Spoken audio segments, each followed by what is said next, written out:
para la Paz, con sede en Costa Rica.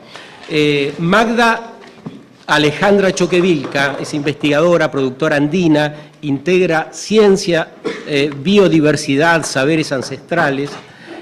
Su trabajo es central en los sistemas alimentarios y en el conocimiento local, una referente del diálogo entre ciencia y culturas originarias.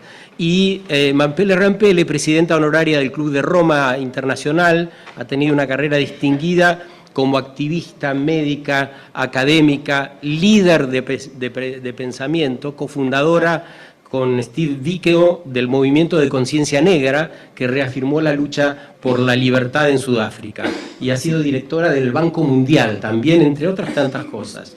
Va a moderar Gonzalo del Castillo, director ejecutivo del capítulo argentino del Club de Roma y del Centro de Sustentabilidad para Gobiernos Locales, CESUS. Es miembro de Ciudad Posible y cofundador de Micelio Bio, que después explicaremos qué es. Bien. Dale, Gonzalo. Bueno, primero quiero confesar algo, que para mí esto es como un sueño cumplido. Yo se lo he dicho a Enrique varias veces, pero gran parte del marco crítico de mi pensamiento se abreva de Enrique, y puntualmente de ese libro que yo le dije, lo voy a traer para que me lo firmes, que es Racionalidad Ambiental, que para mí debería ser lectura obligatoria de cualquiera que tenga o que quiera tener una mirada crítica de lo que está pasando en el mundo. Bueno, voy a hacer una muy pequeña intro. O sea, con Enrique quedó claro, y creo que lo vimos también durante el primer tramo de la mañana, que el desafío que enfrentamos no es en absoluto un desafío técnico. Ese conocimiento lo tenemos hace más de 50 años, y a pesar de eso van 50 años de datos y datos y datos, información, incluso soluciones técnicas que vienen a prometernos un paraíso que nunca llega. Entonces es eminentemente un problema racional. Problema de racionalidad, y de la racionalidad que hemos construido fundamentalmente durante los últimos 200 años, pero si nos vamos mucho más atrás, digamos con Platón y Aristóteles, que abandonaron esa idea de Fisis de Heráclito y de los presocráticos. Yo quiero contar una pequeña anécdota en eso, que hurgando en el mundo filosófico tuve la posibilidad de conocer, que es que justamente el término de Fisis, ya me corregirás vos, Enrique, sufrió una modificación muy drástica que se asocia, digamos, al momento histórico en el que se gestó, en el que se transformó, y que casi podría retomar las ideas de Deleuze sobre la geofilosofía. O sea que toda filosofía, todo pensamiento está, en última instancia, arraigado a los territorios. Y en un momento histórico, cuando el Imperio Romano estaba avasallando y creciendo en forma exponencial y, entre otras cosas, avanzando sobre los pueblos y las comunidades griegas, toman ese concepto originalmente, que era el de devenir de Heráclito, el de la idea de Fisis como devenir, y por una cuestión de que el contexto era completamente distinto y la geografía del Imperio Romano era distinta a la de los pueblos griegos, digamos, que estaban en islas aisladas y que tenían el diálogo y la democracia como práctica de devenir, para los romanos era otro momento, era un momento de expansión y de dominio. Entonces tomaron ese concepto tan brutal y tan espectacular, que es devenir con la naturaleza y prácticamente ser uno con la naturaleza, y lo transformaron en naturaleza entendida como espacio de dominio. ¿Por qué? Y porque los romanos necesitaban expandirse y necesitaban imponer la fuerza. No necesitaban pensarse como un uno que devenía con la naturaleza. Para mí eso es espectacular, porque ahí marca ese germen de cómo, en última instancia, es un problema, volvemos a lo que charlamos ayer con un grupo que estábamos aquí, de narraciones y de mitos y de ideas. Básicamente toda nuestra civilización está fundada sobre algunas ideas, algunas más buenas que otras, algunas que no fueron tan buenas, pero que se arraigaron, como dice Nietzsche, de un modo que, de tanto usarlas en lo cotidiano, las dimos por naturales y cristalizadas. Y eso es un error garrafal, tremendo. Y el tema ahí, creo, en esta instancia en la que estamos, yo retomando parte de lo que hablaba Lucas, de todo el proceso agronómico, de cómo avanzamos con monocultivos y demás, a mí me gusta tomar a un pensador brasilero, que se llama, portugués en realidad, de Sousa Santos, que él habla que en realidad no estamos solo ante un riesgo de pérdida de diversidad biológica, sino que mucho más grave es que estamos en un proceso no de monocultivo cultural, de monocultivo agronómico, digamos, sino de monocultivo cultural. Que es básicamente que tenemos una sola idea, en este caso de racionalidad, que ha sido tan potente y ha sido tan buena, que ha logrado avasallar todas las otras formas de pensar el devenir del ser humano en el mundo. Entonces no es que nuestra racionalidad sea mala. El problema de nuestra racionalidad es que es dominante y avasallante y monopólica y mala. No sé por qué. Ahí perdón, me metí en esto porque me fascina Enrique, pero yo tiendo a pensar que hay una analogía, un diálogo muy directo entre la diversidad biológica y la diversidad cultural. Para mí son dos caras de la misma moneda. Entonces, en el campo de la diversidad biológica, que haya un animal X que uno pueda considerar como malo, pongamos por, no sé, por efecto el mosquito. El mosquito no es malo. El mosquito, en el marco de un ecosistema que funciona, cumple un rol espectacular. La racionalidad occidental, en un marco de diversidad de culturas, de diálogo de saberes genuinos, para mí es tan rica como cualquier otra. Pero necesitamos facilitar esa diversidad. Necesitamos que coexistamos con muchísimos otros organismos culturales.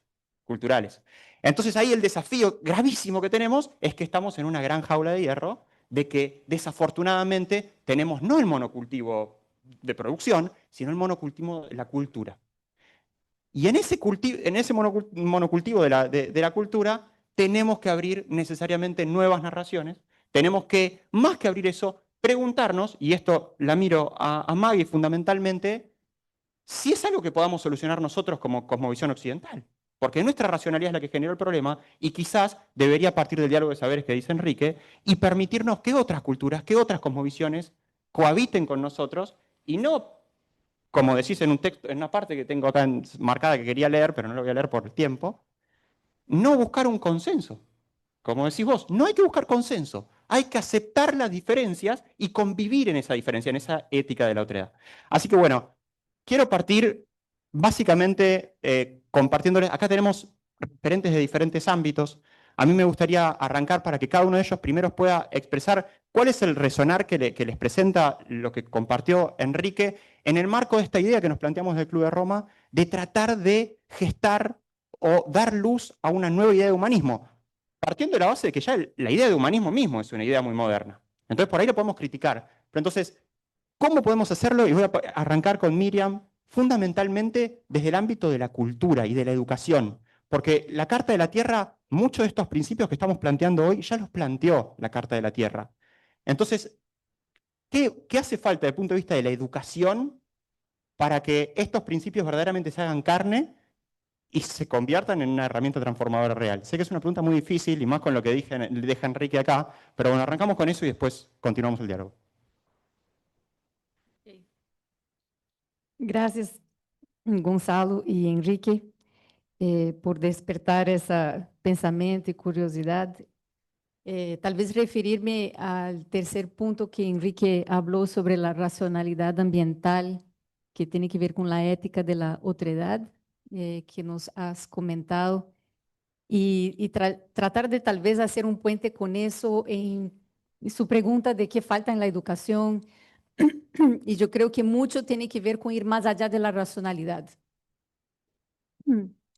Más allá de nuestros conocimientos cognitivos, que son limitados, y reconocer nuestros sentimientos, nuestras emociones, ver el ser humano de una manera más holística, no centrado en el ser humano, pero centrado en el todo al cual somos parte, no solamente entre la comunidad humana, pero la comunidad de vida, que somos partes de un cosmos. Es decir, la educación es una plataforma, educación formal y no formal e informal, propósito, una plataforma que nos permite ampliar esa conciencia de no limitarnos a la racionalidad, al ser humano, al cerebro, a la parte cognitiva, y reconocer el ser humano más amplio como parte de ese todo, que tiene también ese lado de la espiritualidad y nuestros sentimientos. Pero ya que el tema es marcos críticos y nuevo humanismo, si Enrique nos dio toda la historia de los últimos 50 años, no voy a hablar de toda la historia del humanismo, pero de pensar cómo nace el humanismo clásico y el nuevo humanismo. Históricamente, o sea, en la época de la Edad Media, éramos muy centrados en qué? Centrados en Dios y la parte de la religión, ¿verdad? El humanismo vino romper esta visión de mundo, trayendo al ser humano como el centro, ¿verdad? Es como que cambiar un poco los lentes en qué dice Dios, no, en la importancia del ser humano, con una visión antropocéntrica de la vida, ¿verdad? Fue parte de un contexto histórico. Luego vino pensadores del iluminismo. Bueno, no, el centro está en la razón. Y yo creo que ahora vivimos en un paradigma que nos llama a pensar en ese nuevo humanismo, que el ser humano ya no es más el centro, mm, tampoco la racionalidad. Es ver la relación de las cosas, los puentes, ¿verdad? Eh, Nuestra relación con la comunidad de vida. Y creo que aquí usted habló mucho de enigma, y creo que el gran enigma para tiempos actuales es cómo pasar de esta visión fragmentada de la vida, focada en la racionalidad, focada en el ser humano, el antropocentrismo, a pasar en una visión que nos cambia los lentes y vemos más a través de relaciones. Relaciones entre el pasado, presente y futuro, relaciones entre el ser humano como parte de esta comunidad de vida, el ser humano como parte de esa comunidad de la Tierra y el ser humano como parte del cosmos, el planeta Tierra. Entonces, como que creo que parte del enigma que debe resolver los procesos de educación y aprendizaje formal, no formal e informal es romper con esa miopía de percepción de la vida que fragmenta la naturaleza, el ser humano, la economía con el bienestar, y ayudarnos a ver con lentes de relación, de interdependencia. Una vez más, interdependencia entre pasado, presente y futuro, interdependencia entre el ser humano y su papel aquí. Bueno, para terminar, yo quiero unos comentarios. Como saben, yo he trabajado con la Carta a la Tierra, he contribuido mucho con el Manifiesto de la Vida, que fue liderado por Enrique Leff, algo extraordinario. Pero lo que quiero decir es que ya existen instrumentos, ya existen marcos éticos referentes actualmente, hace 20 años, hace 30 años, pero que todavía nos tenemos el enigma de pasar de las palabras y la teoría y trabajar con la acción de tal manera que eso sea reflejado en nuestras decisiones en diferentes niveles. Pero la Carta Lateral ofrece un marco, un referente ético sólido e integral que está directamente relacionado al pensamiento del nuevo humanismo,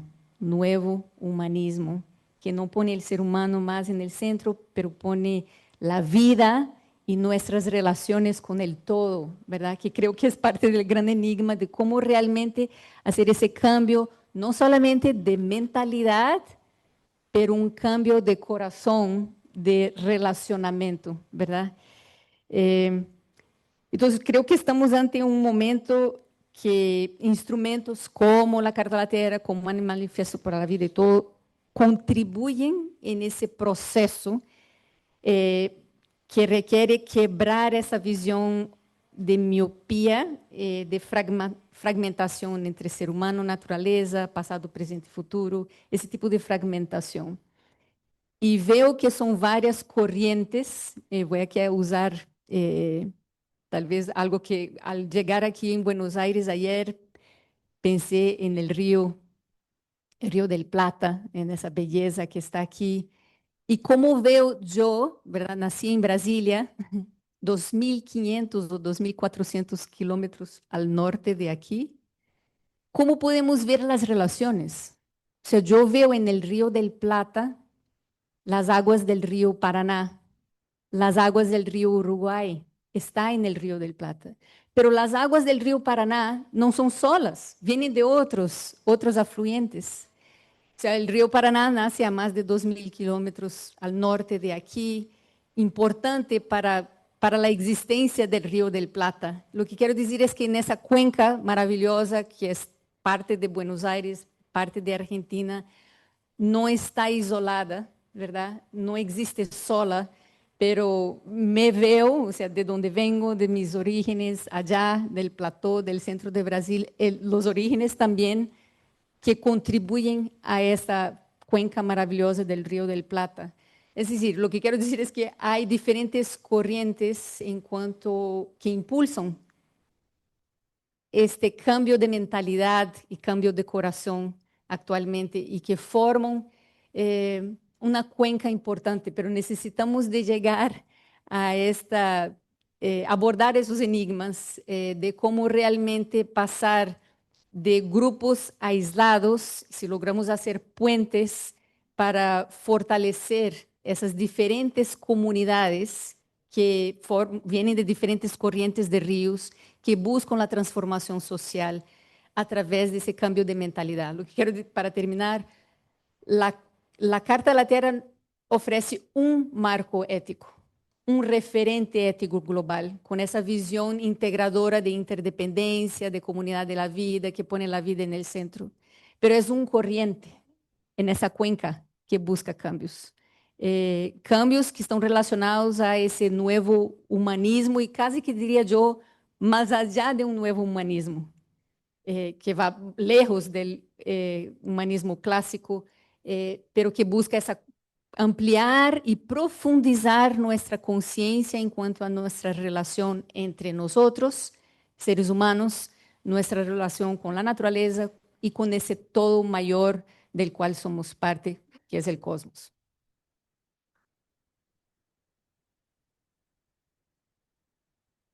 Espectacular.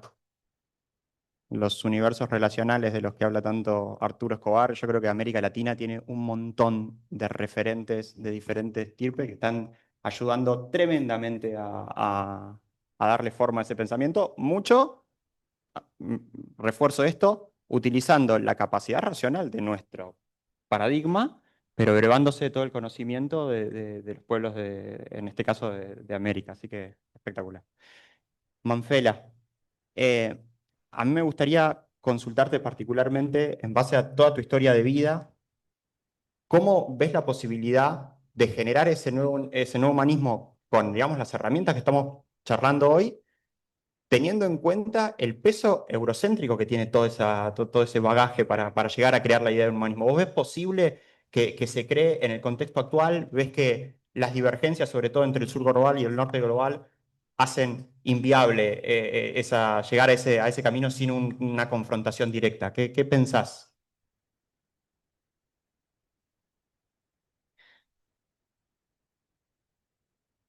Good afternoon to everybody, and thank you so much, Enrique, for reminding me of my past, because you and I were contemporary student activists in 1968. We started that movement by coming to terms with what you call the enigma. It's not an enigma, it is actually coming back to ourselves, because we as human beings embody not rationality, emotions, and physics. No, we are a species that is created to be relational, that embodies all those aspects in harmony. And so your question to me, I can't tell you my story because my story parallels that of Enrique. But what I want to do is to go back to this theme of the new humanism. There is no new humanism. We are it. The footprints of the future are in the past. And we are not integrating global north and global south. We are integrating Mother Earth, which doesn't know anything, because if you understand cosmology, the Earth is rotating all the time, right? So what is this north and south? Because we are not the center of the universe as the planets. Can we please be a little bit more, have some humility, and realize that we are a globe? North and south is what we call it, is this false rationality. And to go back to the issue of this humanism, We are where we are because we, over more than 50 years, more than, let's say, 500 years plus, have accepted 4 myths that are creating this polycrisis that we are in. First, we believe there is something called there are different races. There are no different races. One human race, one human family. So you don't have to integrate or tolerate, nothing to tolerate. Roses that are pink don't tolerate the yellow ones. They just live together because they're so beautiful together. Second, we have adopted the myth of we are born with a selfish gene. Which genetics is that? There's no such thing. It is an excuse to continue to act selfishly in the name of rationality. Third, we have accepted the myth that you refer to, we are born to be in dominion of nature.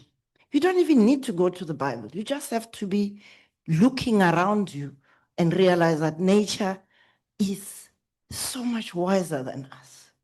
Gosh, how can we be on top of something that we can't even fully fathom? Please, let's be more humble. So that's a myth.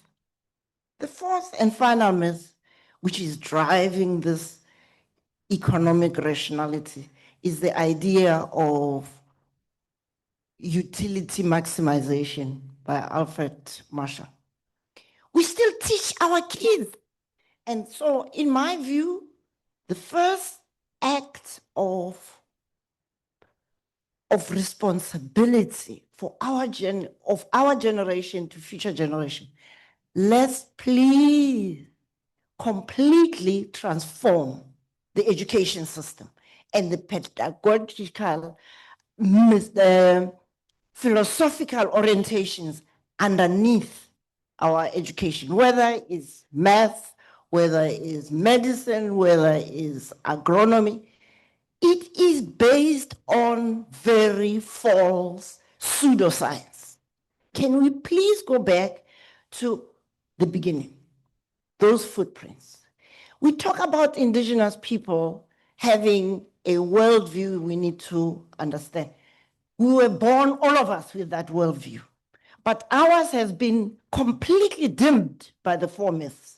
But the indigenous people, whether they're in Africa, where I come from, and by the way, we are all Africans, okay? So I'm not coming here to understand about Latin America. Latin America is part of me because we all come from it. And when we understand that, we will not be struggling with existential issues. We just have to calm down and look around and learn from Mother Nature. All the answers we are seeking are here. You don't have to go to Paris or Cape Town or somewhere to learn. It's here. And so I'm so excited that we are having this conversation.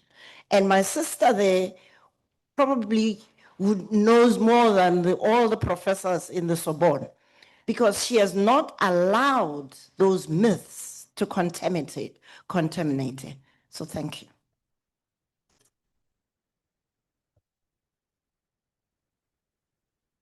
Excelente. Y es el terrible desafío que, a pesar de que es tan claro que esos mitos que hemos creado los tenemos que desarmar y tenemos que volver a entendernos uno con la naturaleza, es para la mente racional occidental es un desafío brutal. Brutal. Por eso, desde la filosofía creo que hay un montón que lo han planteado. El padre del pensamiento ambiental o mejor, filosófico para los ambientalistas es Spinoza, con su idea de la unidad, de lo uno. Y sin embargo, a pesar de que tenemos siglos de eso, no logramos hacerlo carne. Quizá es porque nuestra racionalidad está muy limitada y el problema ni siquiera es racional, sino que es cosmológico. Entonces, si el problema es cosmológico, tenemos que abrir las puertas y los diálogos a otras cosmovisiones.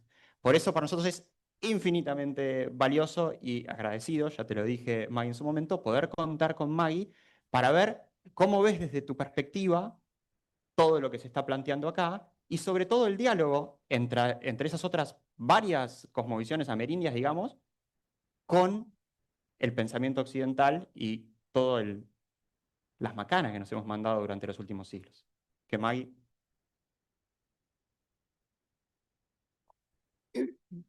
Bueno, antes que nada, muchísimas gracias a todos, especialmente a Gonzalo. Eh, a ver, yo voy a contestar quizás desde las cosas más simples que me han pasado, ¿no? Y en esto quiero ser totalmente honesta, voy a contar mis batallas perdidas más que las ganadas, porque uno dice, aprende más cuando no le fue tan bien que yo nací en La Quiaca, vivo en Tilcara, pertenezco a la 21ª generación del cacique Viltipoco de Tilcara. Primera cosa que tengo 63 años. Que me pasó es que el autoestima que generó mi papá y mi mamá hicieron de mí que yo pensara que después de Mama Ocllo, que es la diosa venía yo. Entonces, esto de sentir orgullo de dónde vengo y quién soy, me ayudó muchísimo para poder atravesar quizás todas esas barreras que existían para los otros, pero que yo no las veía. Barreras que el sistema educativo argentino me fue dando como aquellas de pensar que en el afuera está el éxito y que en el adentro está el que pierde o el que no se pudo ir. Acá la referencia es el que está en una comunidad se va a un pueblo, el del pueblo a una ciudad, el de la ciudad cruza el charco y el que cruzó el charco quiere volver. Entonces, en esto aprendí a querer mucho quién soy, de dónde soy.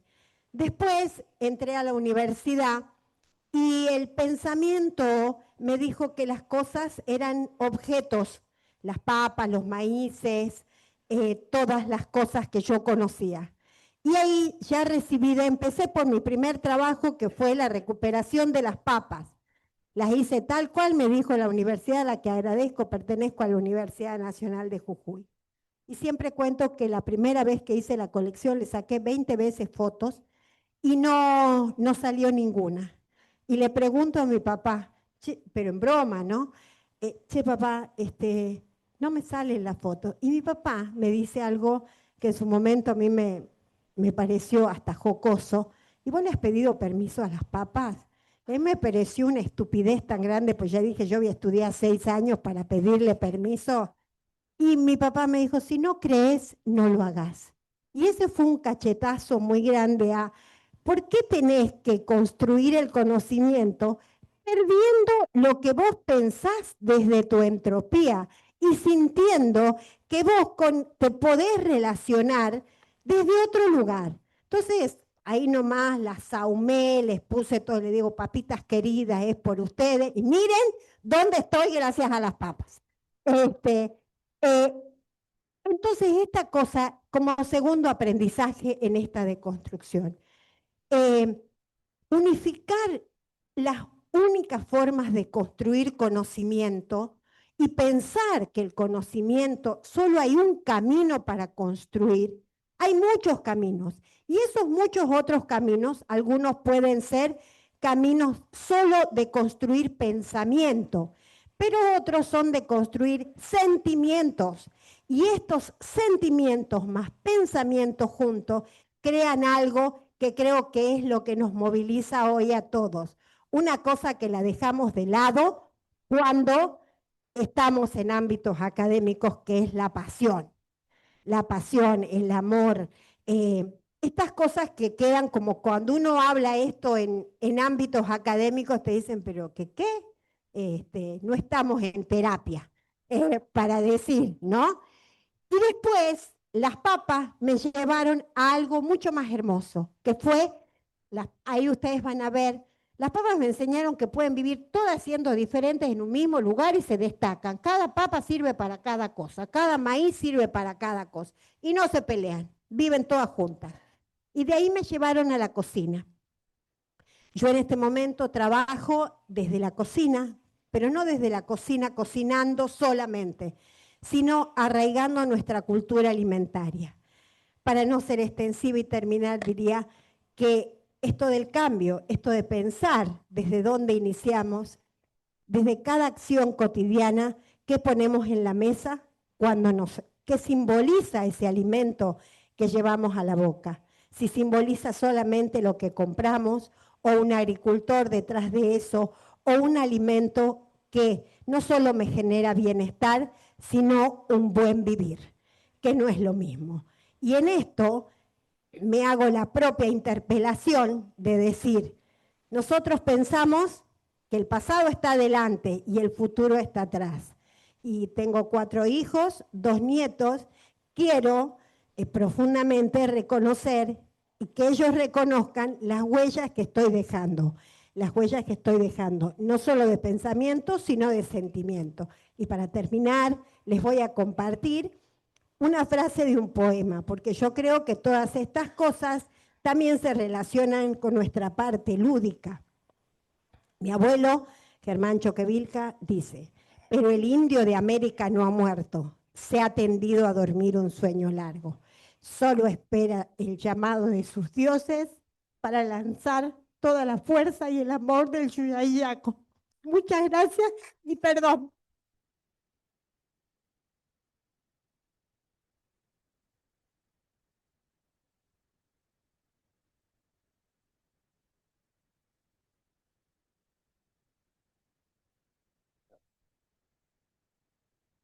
Vamos a abrir a preguntas, pero antes de abrir a preguntas, le vamos a devolver la pelota a Enrique para que haga lo que quiera. Lo que quiera limitado en el tiempo. Vamos a tenemos 15 minutos por cortar porque... perdón. Perdón, tenía que, para los que estaban conectados virtualmente. Tenemos 15 minutos más y vamos a tener que cortar porque tenemos la firma con la OEI. Así que la idea es que ahora Enrique pueda aportar algo de todo lo que ha sucedido y luego vayamos levantando las manos y vamos a tener lugar para 2 o 3 preguntas, quizás no mucho más que eso. Igual después vamos a tener espacios de diálogo. Enrique. Ya tengo un minuto. Bueno, aquí está claramente la expresión de cómo se piensa en esa comunidad de vida, ¿no? Se piensa con risas y con lágrimas y con recuerdos y lo que está aflorando aquí es esa idea que mis dos compañeras en los extremos han expresado acá y que dice con énfasis Ailton Krenak, ¿no? El futuro será ancestral o no será. Lo cual quiere decir, hay que abrirnos nuevamente a esta idea de esa fuerza cósmica generadora de la vida y poder deconstruir todo este pensamiento opresor y degradador de la vida si queremos darle curso a esta fuerza, a esta potencia de la vida, ¿no? Voy a tomar el punto que dejé al final y que me parece esencial, ¿no?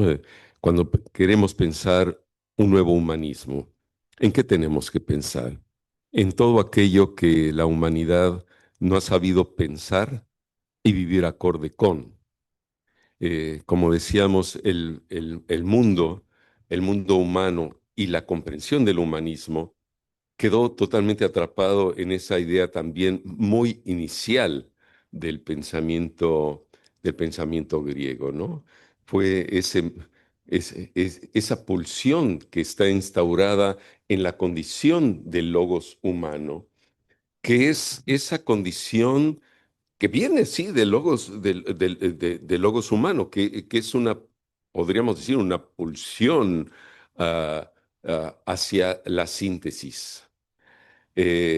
Heráclito planteaba, junto con el concepto de physis, el concepto del logos. Heidegger decía que physis y logos decían lo mismo. y que me perdone nunca, me lo perdonaría si existiera ese personaje que fue Martin Heidegger, que le diga que está radicalmente equivocado en su comprensión de Heráclito. Porque lo que Heráclito claramente decía era, y señalaba, era que el logos es una manera de buscar recolectar la diversidad, pero que no conseguía recolectar, porque la pulsión del logos es de sintetizar. Lo dijo Parménides diáfanamente, ¿no? La búsqueda de la identidad o la unidad del ser y lo uno. Y de ahí viene todo un devenir en esa racionalización del mundo que busca unificar el mundo. Y hoy, como decíamos, estamos dominados por un solo mundo, por un mundo dominante que es esa reducción ontológica al valor económico. Pero hay si vemos nada más en el ámbito de la ciencia ha ambicionado buscar también una matesis universal, es decir, un logos unificador de la diversidad de la ciencia, más allá del tema de la interdisciplinariedad y la fragmentación del conocimiento, hay en el fondo, hoy las ciencias de la complejidad buscan un paradigma omnicomprensivo e incluso eh, tuvimos algún encuentro alguna vez con Edgar Morán, pero no realmente un debate más fuerte y vivo con él. Pero esta búsqueda también de un pensamiento de la complejidad que vendría otra vez a retotalizar la idea del pensamiento holístico, ¿no? Entonces, olvídalo.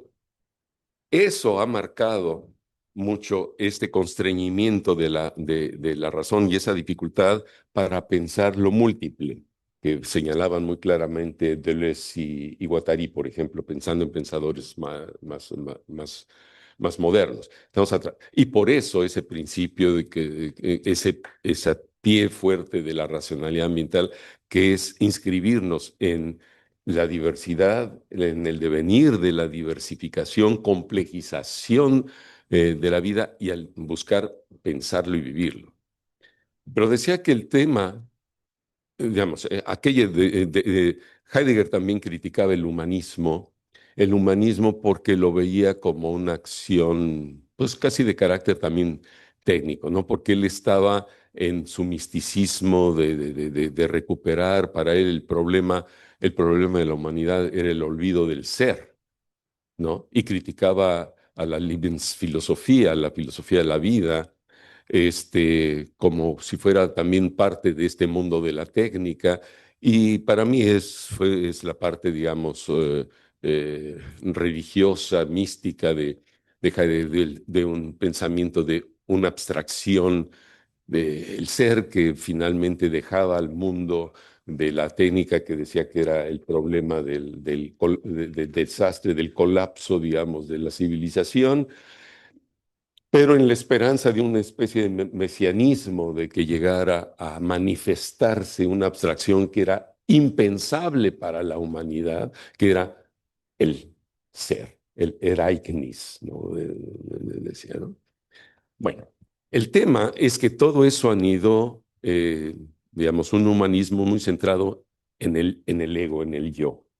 El cogito sum es la emancipación del egocentrismo también, pero si vemos también todos los pensamientos más actuales y las filosofías y las políticas públicas, déjenme decir un paréntesis también, esto que nosotros logramos estar de acuerdo, de pensar en esta relacionalidad de la vida, en inscribirnos en esta cosmogénesis de la vida.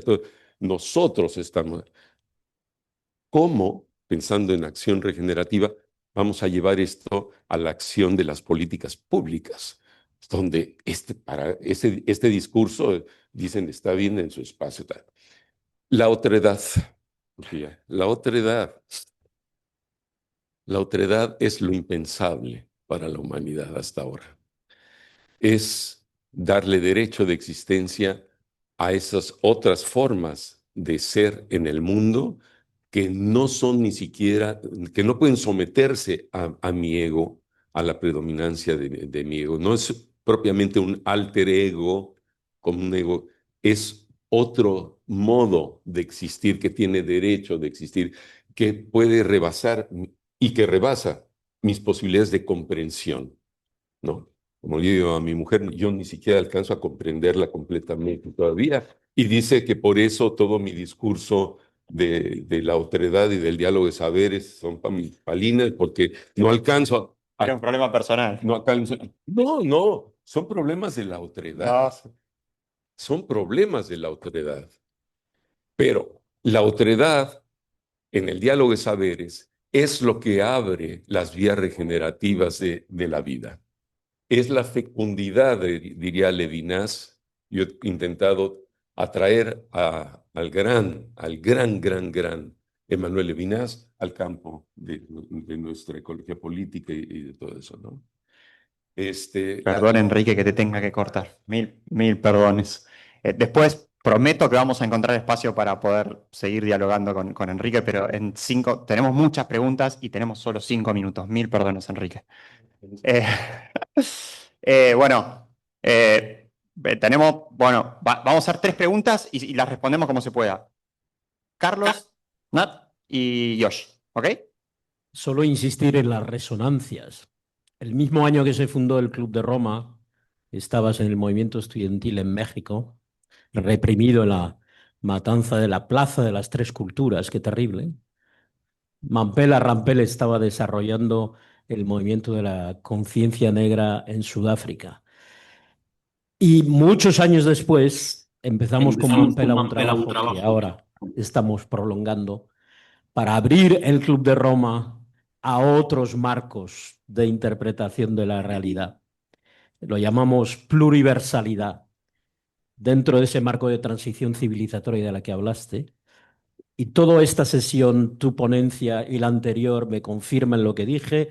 América Latina estaba en la vanguardia, entre otras cosas, gracias a la pervivencia de las culturas originarias, pero hay muchas otras perspectivas en otros lugares, en África en particular, y África es muy grande, y solo como provocación, China es interpretada desde Occidente, desde la racionalidad económica dominante, y por eso no la entendemos, no entendemos China, pero ellos tienen su propia manera de intentar combinar, al fin y al cabo es una civilización originaria, de intentar combinar eso con la modernidad. En el pasado mes de noviembre organizamos la primera conferencia del Club de Roma en China.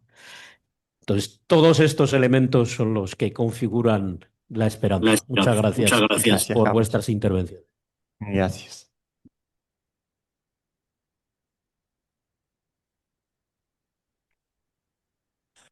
Bueno, yo lo primero que me surge es de por qué llamarlo nuevo humanismo, porque estamos hablando de volver al origen y también nos dimos cuenta que el humanismo no terminó de funcionarnos porque somos más naturaleza, ¿no? Entonces también pienso qué sentido tiene el nuevo humanismo. Y es un poco también hablando, como comentaba recién Enrique, del egocentrismo, ¿no? Que provoca el humanismo de alguna forma. Y por otro lado, con lo que Magda contaba, ¿no? Del origen y de toda su filosofía familiar. Y después, por otro lado, también pensé que cuando hablamos, sigamos llamándolo humanismo, cuando hablamos de nuevo humanismo, se presentan 3 mujeres en la palabra, ¿no? Y que en un punto tiene que ver con el maternar, con el complemento con el hombre y la vida. Entonces, también es eso, ¿no? Que a través de los años muchas decisiones estuvieron en manos únicamente del hombre. El hombre a partir del sexo, ¿no? Lo digo sexista realmente, de género. Y bueno, celebro esto, ¿no? Que 3 mujeres ahí con su sensibilidad estar compartiendo este futuro que tiene que ver con la mirada que estamos dando a partir de un marco crítico. Nada más, más que nada reflexión, diría. Mil gracias. Josh. No, acá. First is Josh. This is Yoshi. Yoshi means good man. Well, I have learned a lot today, and particularly from Enrico, you told about at the end the otherness. So I'm transport engineer. And in the 20th century, the role of transport was to build many infrastructures for growing total economy for the country, for the region, for the world. But that has not made each individual person happy, not always. Okay? So in cost-benefit analysis taken by all the countries still yet, they are also claiming we are contributing to SDGs. But the most important is inclusiveness, no one left behind. So they're taking the idea from mass to individual, then mobility can be interpreted, redefined as the means to exchange the other's values. So that I have learned today. So I would like to have end course comments. Thank you. Muchas gracias, Yoshi. Voy a volver a pedir disculpas, pero ya tenemos que cerrar esta sesión. Lo lamento muchísimo, tenemos que hacer la firma y tenemos el almuerzo, a menos que nadie quiera comer. No va a ser. Vamos a tratar de aprovechar el espacio de almuerzo para continuar el diálogo ahí. Y ahora vamos a cortar porque ya tenemos conectado a Mariano Jabonero desde Madrid. Dale. Pero sin antes volver a agradecer y lamentar que no tengamos más tiempo para el debate. Gracias a todos. Gracias. Y sigamos con esta premisa de pensar con risas, de pensar con lágrimas y con recuerdos, pero sin apartarnos de esta otra premisa que es convertir la palabra en acción. Este momento se trata de eso, justamente, mientras hacemos un lugarcito por acá, para convocar a un momento especial, significativo, que es la firma de un memorándum de entendimiento entre la Organización de Estados Americanos para la Educación, la Ciencia y la Cultura y el Club de Roma Internacional. Este acuerdo marca el inicio justamente de una etapa de cooperación entre ambas instituciones y busca fortalecer el intercambio de conocimiento y activar capacidades, articular y construir una agenda compartida para la región. Así que esto también comportará la puesta en marcha de una red latinoamericana como espacio de articulación para articular agendas renovadas. Le damos la bienvenida a Mariano Jabonero, que es secretario general de la Organización de Estados Iberoamericanos para Educación, la Ciencia y la Cultura. Invitamos a subir al escenario a Silvia Zimmerman, copresidenta del Club de Roma Internacional, para firmar de este memorándum de entendimiento, simbólicamente, ¿no? ¿Querés estar acá? ¿Preferís más cómoda? Sí.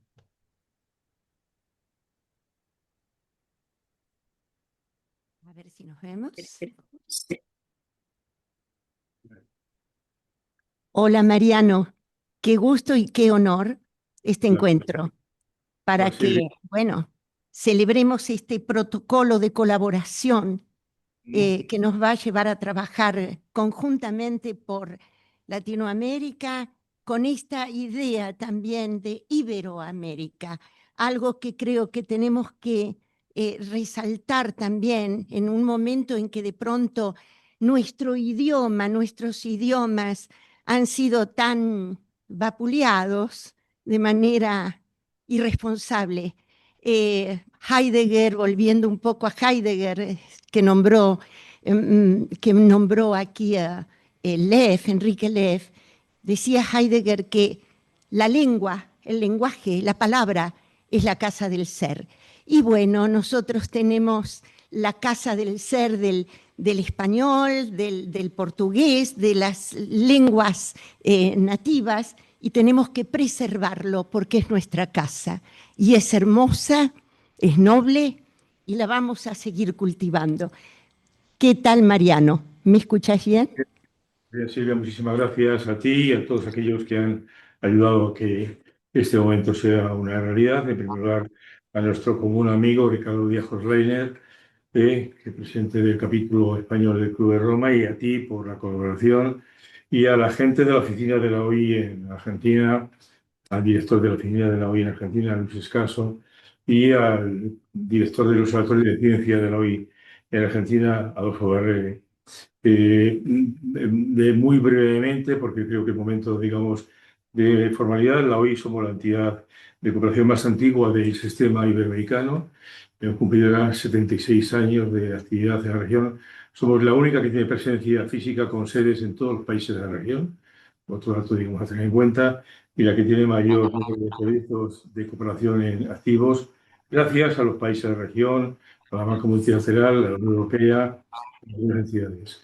Es la única entidad de cooperación iberoamericana que no depende ni un dólar de ayuda americana, por lo tanto tenemos autonomía absoluta en la región y nos sentimos muy orgullosos de representar a la mayor comunidad bilingüe intercomprensiva del mundo y la que más crece.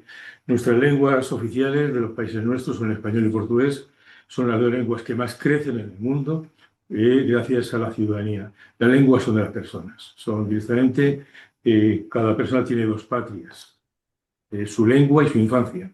Y creo que eso es una cosa importante y además de eso, más de 500 lenguas nativas, que es un patrimonio invaluable.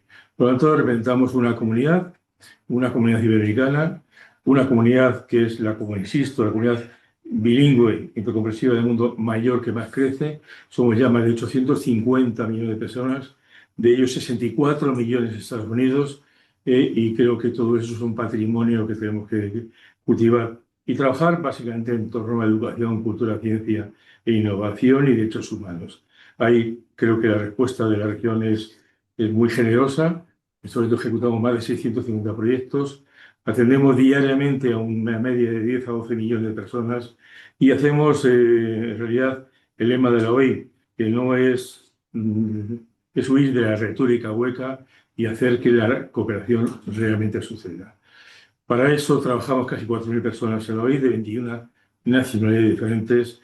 Aquí hay banderas de todos los países miembros y para nosotros el colaborar y avanzar en ese trabajo con el Club de Roma, pues es una oportunidad magnífica, un privilegio, porque además conocemos sus orígenes, conocemos su trabajo, conocemos su prestigio y su reputación. Por lo tanto, esto es, como diríamos en términos económicos, esto es sumar, sumar. Por mi parte, es el comienzo de un trabajo que iremos concretando poco a poco y que hoy, con mucho gusto, junto contigo, querida Silvia, suscribimos como señal inequívoca de una construcción de un futuro mejor para la región. Muchas gracias. Bueno, pasamos. Pasamos con la firma. Ya, mira. Y luego después firmaremos la otra copia, pues en un momento presencial. Y aquí, por la parte mía, doy fe de la suscripción del documento en 2 páginas, que supone, digamos, un punto de partida. Acá está firmado. Igualmente, querida Silvia, señores, señoras, amigos, muchas gracias por confiar en la OI y seguro que esta confianza no vamos a defraudarla en ningún momento, porque tenemos una gran causa común. Sí, la dignidad humana y Exactamente. la preservación de la vida en todas sus manifestaciones, y trabajaremos juntos por esta nueva era que estamos abriendo. Gracias, es. Mariano. Que la dignidad sea posible. Gracias. Gracias. Abrazos para todos y muchas gracias. Muchas gracias. Gracias. Gracias, Mariano, gracias, Silvia. Bueno, con este hito cerramos la primera parte y vamos al almuerzo. Retomamos a las 14 con Thaís Gadea Lara, que, bueno, con su gracia y su talento va a ocupar este espacio durante toda la tarde. Así que bueno, a disfrutar de esas conversaciones y del almuerzo rico que los está esperando y las está esperando. Gracias. Muchas gracias.